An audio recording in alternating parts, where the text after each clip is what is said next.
جا باشم مهر وطن باهامه، عشق وطن همیشه تو صدامه. درسته که اینجا بزرگ شدم من، اما خون ایرانی تو رگامه. وطن وطن زمزمه هر روز و هر شب من، نام وطن قشنگترین حرف روی لب من. وطن وطن زمزمه هر روز و هر شب من، نام وطن قشنگترین حرف روی لب من.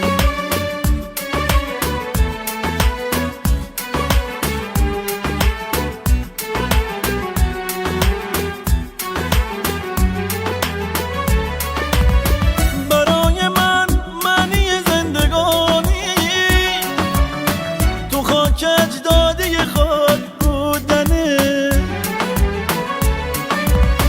وگرنه مثل تک درخت صحرا فنا شدن به جای آسودنه. اینو میدونم هر جای دنیا باشم هنوز ایرانی عاشقم من. اصلیتم فراموشم نمیشه، به راه دلدادگی ساده هم من. وطن وطن زمزمه هر روز و هر شب من، نام وطن قشنگترین حرف روی لب من. وطن وطن زمزمه هر روز و هر شب من، نام وطن قشنگترین حرف روی لب من.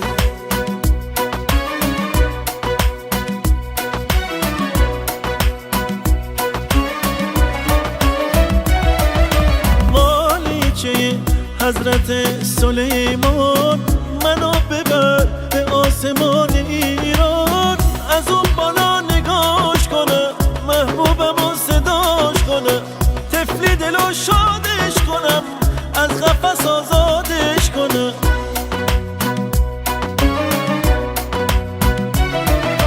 مالیچه حضرت سلیمان منو ببر به آسمان ایران، از اون بالا نگاش کنم محبوبمو صداش کنم، طفلی دلو شادش کنم از قفس آزادش کنم. ایران ایران ایران،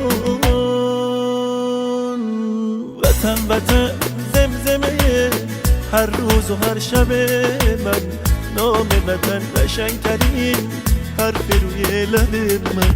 وطن وطن زمزمه هر روز و هر شب من، نام وطن قشنگترین حرف روی لب